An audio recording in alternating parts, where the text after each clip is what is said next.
Hello, my friends. So, this feels like the first episode of Field Notes in a while that I haven't recorded from somewhere in the field, right? A trip somewhere or a place in nature. I'm back in my office and I'm just noticing how different it feels. I'm having to do a lot more work to kind of drop in.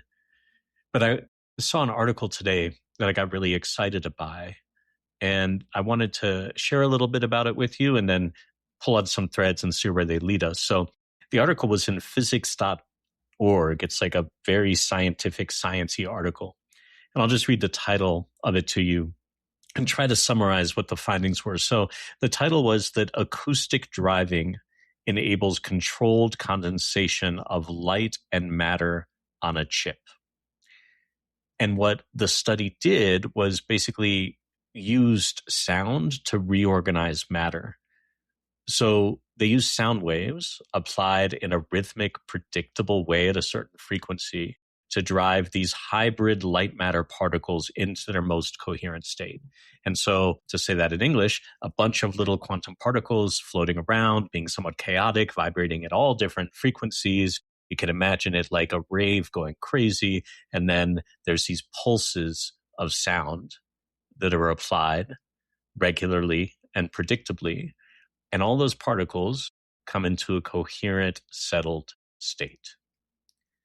I'll link to the article in the show notes. But what was interesting to me wasn't necessarily the exact application of the resource. What immediately lit up for me was this is essentially the technology behind a shamanic journey.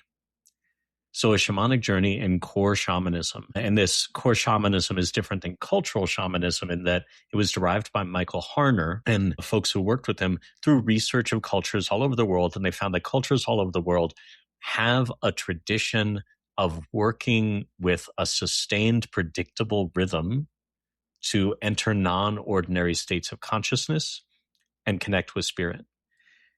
Since that initial research, what they found is that that steady rhythm helps the brain move from a beta state or, kind of a more excited, cognitively focused state down into a theta state, theta and alpha state, right? Which is a slower, more coherent state from which we can access those different states of consciousness. So the mechanism is the same.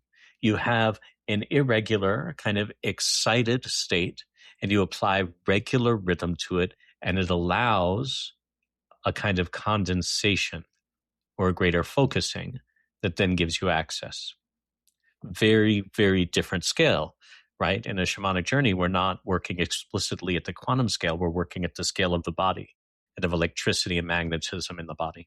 It also makes me think of inner dance, where when you're studying inner dance, one of the kind of first inner dance journeys that at least I took in my training, that modality is constantly evolving. So I have no idea what they do now. I can't remember exactly what it was called. It might have been whale sounds, whale song, something like that. But it essentially is a hour-long journey that is all deep whale songs. Not even songs really, just pulses of whale and womb sound. And what happens is you kind of dip into a semi-conscious state, way below a theta state to like a delta, maybe even lower. And then in inner dance, as you continue to work with it, you learn how to work with arpeggios and different rhythms, and that all of these things have different impacts on the brain and the nervous system. This is also kind of the idea behind sound healing, although sound healing tends not to work with rhythm so much as tone and frequency. So this research was about pulses, rhythms. And you can notice this, right? If you've ever been to or listened to EDM music, you'll notice, and there's all of this methodology behind, right? You build, you're exciting the molecules in the body, you're exciting the breath, you're exciting the heartbeat, then there's a pause and then the drop, right? Rhythmic application changes our state. And yet, when we talk about shamanic journeying, when we talk about entering altered states of consciousness or non-ordinary reality, there's still a lot of eye rolling. There's like, oh, come on, that's ridiculous. That can't be real. And there's something really interesting to think about, which is if we accept that, I'm going to read the article title again. If we accept in peer-reviewed research on physics.org that acoustic driving enables controlled condensation of light and matter on a chip. If we say, okay, yeah, I'll accept that, and then we don't accept that a drum beat can have a similar impact on our physiology, then the outlier isn't the physics experiment. It's our own skepticism or inability to believe that such a thing could be possible at a greater scale. And embedded in this is this kind of concept from all sorts of modalities, but the one that comes most directly to mind is emergent strategy, that everything is fractal. And I've talked about this here before. So if something happens at a quantum level, if something happens in a micro way, then at some level, and you see this in the Fibonacci sequence, spirals, all sorts of stuff, at some level, it's going to recur at a higher, like at a macro level, right? Everything is a reflection of each other. Patterns recur, patterns reflect each other, patterns build on each other. So if at this micro quantum level, acoustic driving has this impact, it's so cool to notice how that recurs. And it's also so interesting to think about how dysregulated so many of our workspaces are because they don't have rhythm, right? They're in this constant one. I think of it acoustically, it's a drone. And a drone, if you've ever listened to one, at some point, it becomes background noise. You phase out of it. But what if instead it's a pulse? And what if instead of a pulse, it evolves into a rhythm? And what if we brought acoustic rhythm into our workplaces? This is something I play with sometimes when I'm hosting convenings or facilitating workshops, is we'll start with rhythm. We'll clap our hands, which I won't do because it'll annoy the microphone, in rhythmic ways, right? We'll have people, and this is a really fun theater game that you can adapt for professional gatherings. You'll have people work with rhythm and sound and come into relationship with each other. And what's really cool is it's not just a fun game. You're creating an incoherent group, right? Incoherent, not meaning they don't mean anything, but incoherent meaning they're all in different places. You could think of those as those particles just bouncing off of each other all the way. And you're giving them an opportunity to come into that regulated, coherent state using sound, using movement, using pulses and rhythm. And then you can move into your work. But if we try to move into work or move into leadership or decision making from that like incoherent, dysregulated, kind of all over the place state, then we're missing an opportunity to make decisions and actions from a really grounded place. And it's so fun to think, well, what if it could be as easy as introducing a drum for 2 minutes, right? A drum is an acoustic driver. I remember when I first started studying shamanic practice, they talk about the drum, the acoustic driver, not as an instrument, but as like a horse or a steed that you ride into non-ordinary states. And so there's another invitation in that. If I think of it, it's not like you're efforting with this. It's more you're allowing your body and your system to surrender and do what it's built to do, which is respond to rhythm in really, really predictable ways. Just like these particles in the study respond to rhythm in really, really predictable, replicable ways. And if we could trust that, imagine what would become possible in our meetings. One of the things that I do, and I have my dear friend Nicola does, is we'll start workshops with a song, with music. And for me, the music is almost never about the lyrics, although sometimes those are lovely, but it is about helping people come into a held space, and rhythm, drum beats, frequency, tonality can help hold that space. And I love that idea of, to go back to the research, I can find it, that acoustic driver enables controlled condensation. So we're not dumping people into a state. We're helping them slowly condense into a more settled, focused way.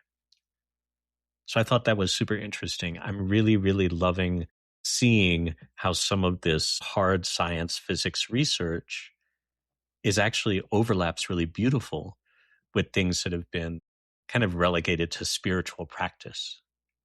But with time, I think we'll find that there's equally hard science behind it. There's something interesting that comes up that I read about or was reminded of today, that in energetic practice or shamanic practice, our primary question is, does this work? Not why it works, not how does it work, but okay, this is useful, right? This is beneficial. So we're going to keep doing it. We're going to keep following that thread. We'll keep, if we go and work with spirit and we experience a shift in our body, our state, or our situation, then we just keep doing that. And we don't really think too much about why or how. Western culture is obsessed with the why and how, to the point that most of us won't do a thing until the why and how has been explored. But then the drawback to that is that when the why and how maybe is disproved, then the whole thing, whole structures fall apart. Great example of this recently is polyvagal theory, which was pioneered by a guy named Stephen Porges, and it looked at well-known, observed, consistent nervous system things that happen, right? Fight, flight, freeze, fawn, nervous system activation, the sympathetic and parasympathetic nervous system. It looked at that when you slow your breathing down, your nervous system changes state. And polyvagal theory proposed a whole bunch of mechanisms behind that. And over time, what practitioners started to do is really believe, even though it's called polyvagal theory, not polyvagal fact, really started to believe that why and how was correct, right? When our nervous system downregulates, then polyvagal theory explained exactly why and how that was happening. So it turns out that polyvagal theory is not correct, right? The why and how is wrong. The what still holds true. Just because polyvagal theory is crumbling doesn't mean that many of the practices associated with it don't work. It just means we don't necessarily know why they work. And from, a shamanic perspective, that doesn't matter. But from a Western perspective, now suddenly folks are questioning, well, does slowing down our breathing actually work? Or was that all an illusion? Is the nervous system a thing? Because it all got intertwined. I think that's super interesting. Julia and I were talking about that today. Let's see. Anything else, excuse me, that wants to be shared on this? Yeah, there is one other thing kind of related. That's something I'm really enjoying watching, and this is not directly related to the physics research, but something I'm enjoying is watching climate change frameworks, which used to be all in the mind, right? Maps for sense making so that we could cognitively understand complex or complicated systems. There was just a paper that came out that brought the body into it and starts saying, embodiment is actually necessary for systems change, which of course it is. Systems are made of bodies in relationship with each other at a certain level. And you might remember from an earlier episode, I actually went further and said we can't have systems change without spirit. And I'm excited over the next few years that I'm guessing we're going to start to see not just embodiment, but, it's called vibrational intelligence become a thing, where we start to talk about, well, it's not just our bodies, it's the space in between. And what's in the space between? Well, vibration, energy, spirit. And so we can't have systems change if we're out of relationship with those elements. And I think we're going to start seeing more and more of that. The other one that was super interesting is internal family systems. I think it's Richard Schwartz is the guy behind that. Recently was revised to include a more spiritual element, because you realize not all parts of our internal system come from us. Some of them come from elsewhere. So it's interesting to start to see chi, energy, spirit, vibration making these their way into these more mainstream frameworks, whether it's in systems change, psychology, physics, whatever it might be. And I want to go back again to that drumbeat. That maybe if we expand way outwards and just kind of imagine that the universe is constantly expanding and contracting, that in a way, with gravitational waves, right, really low frequency waves, may be exerting kind of like an acoustic driver on us. so that we're moving from this place of the excited mind into a more embodied place. And from that place of embodiment, may be able to expand outwards to reconnect with spirit.